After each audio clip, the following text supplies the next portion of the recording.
जय श्री राम व्यूवर्स। आज का टॉपिक है हनुमान जी ने कैसे लंका जलाई और सीता जी ने हनुमान जी को क्या संदेशा दिया श्री राम जी के लिए। चलिए आइए आज की कथा हम शुरू करते हैं।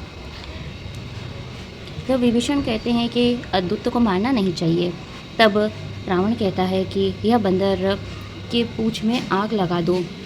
बंदर की प्रीति पूँछ पर अधिक रहती है, तो उसी को तेल में डुबा करके कपड़ा बांध करके आग लगा दो। बंदर पूछहीन होकर के वहाँ जाएगा, तब यह अपने स्वामी को लेकर के आवेगा जिसकी इसने बहुत बड़ाई की है, उसकी प्रभुता तो देखनी ही चाहिए। वचन सुनकर हनुमान जी मन में मुस्कुराए।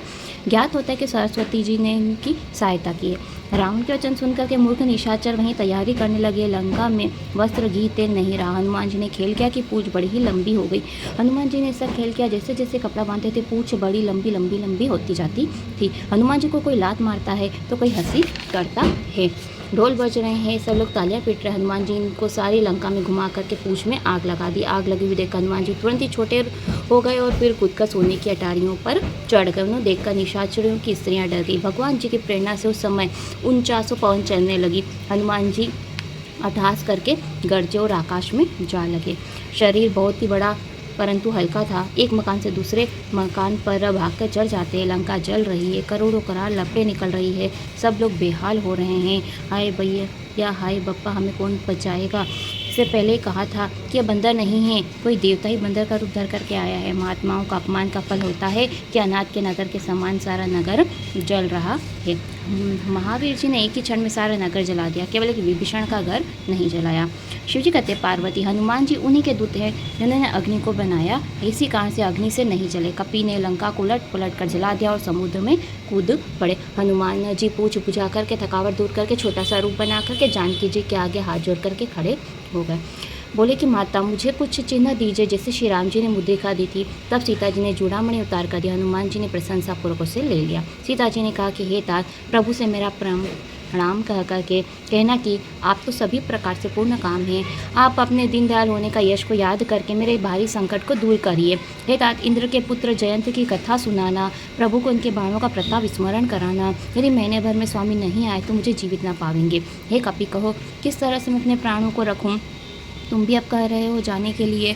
तुम्हें देख करके कुछ छाती ठंडी हुई थी। मेरे लिए वही दिन वही रात। अब सीता जी यहाँ पर क्या कह रही हैं हनुमान जी से, सुनिएगा। जैसे मणि के बिना सर्प व्याकुल रहता है, जल के बिना मछली व्याकुल रहती है, वैसे ही मैं रघुनाथ जी को देखे बिना दुखी हूँ। हे तात हनुमान, न जाने विधाता हमें अवध कब पहुँचाएगा, कब माताओं सहित भरत शत्रुघ्न और अन्य लोग आनंद पावेंगे, कब समस्त मंगल कार्य होंगे, याचकों की इच्छाएं पूर्ण होंगी, तथा मैं कब श्री रामचंद्र जी के नख से लेकर शिख तक मनोहर छवि को देखूंगी। रामचंद्र जी को मणियों से जड़ित मुकुट सिर पर धरे हुए, कानों में कुंडल पहने हुए, अनमोल जगमगाती टोपी धारण की मैं कब देखूंगी। इत्र से सींची हुई कपोलों के निकट लहराती हुई जिसमें कुसुम कलियां लगी हुई हैं, ऐसे अलके में कब देखूंगी। मस्तक पर सुंदर तिलक दिए हुए, धनुष के समान रोहे वाले, उन्हें मैं बड़भागिनी नेत्रों के पलक विसार करके कब देखूंगी। विशाल और सुंदर चंचल शुभप्रद मान को दूर करने वाले मेरी ओर देखते हुए प्रभु के नेत्रों को मैं अपना मन बलिहारी करके कब देखूंगी। तोते के समान नासिका, उनमें लटकन की अत्यंत शोभा से युक्त चंद्रमा के समान मुख को चकोर के समान तृण तोड़ करके मैं कब देखूंगी। हे कपि, उनके अधर दांत दाड़िम के समान रसना सुंदर और हास्य मृदु है। उन चंद्रमा के समान प्रकाश युक्त स्वामी के मैं दर्शन कब करूंगी। भक्तों के मन को हरने वाले वचन में अपने कानों से कब सुनूंगी। सुंदर ठोड़ी और अमृत के समान चितवन में कब देखूंगी। शंख के समान कंठ जिसमें सुंदर तुलसी और मणियों की मालाएं पहनी हुई हैं। विशाल वृक्ष स्तर सुख की खान उदर पर 3 रेखाओं को मैं कब देखूंगी।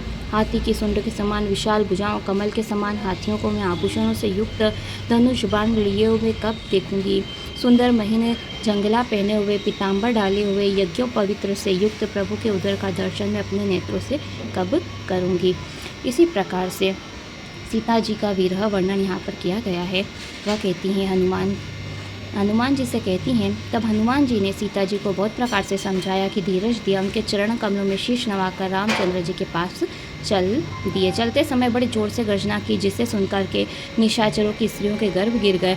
समुद्र लांग करके इस प्रकार आए, वानरों को आनंद ध्वनि सुनाई। इस प्रकार से हनुमान जी ने लंका जलाई और सीता जी का संदेशा लेकर श्री रामचंद्र जी के पास लौट आते हैं। आज की कथा हम यहीं पर समाप्त करते हैं।